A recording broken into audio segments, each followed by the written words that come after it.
News from the Bay Area, the state, and the globe. This is SPC Today.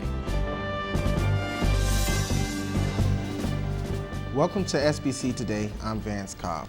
On March 30th, Spring Breakers, starring Selena Gomez and James Franco, wrapped up production in Pinellas County.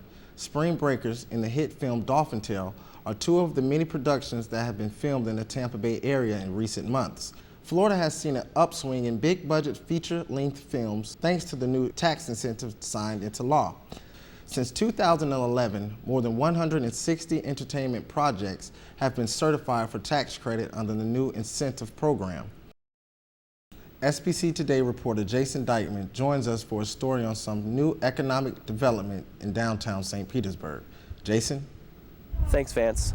Behind me is the St. Petersburg Pier, which was opened in 1973. But what many do not realize is that the pier on which the inverted pyramid stands was built almost 100 years ago. Deteriorating conditions prompted city officials to commission a new modern pier for St. Petersburg's waterfront. It's been envisioned as a lens, as a wave, and even an eye, but was never foreseen as such a huge source of backlash from the public.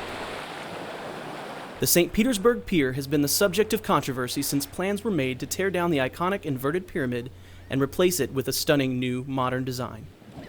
The bridge and the head of the pier were built in 1926, and the inverted pyramid, the building was built in 1973, and have reached its useful life. Essentially, the superstructure is corroding. Some local business owners are up in arms about the plans and think that the public should have the right to vote on the landmark's future.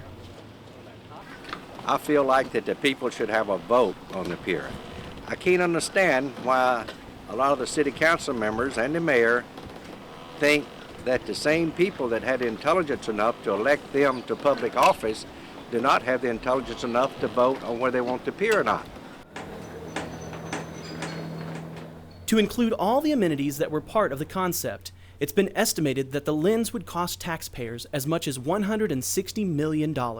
However, the current plan is to stick near the $50 million budget for the series of footbridges that will make up the new pier and make a decision about the other attractions at a later date.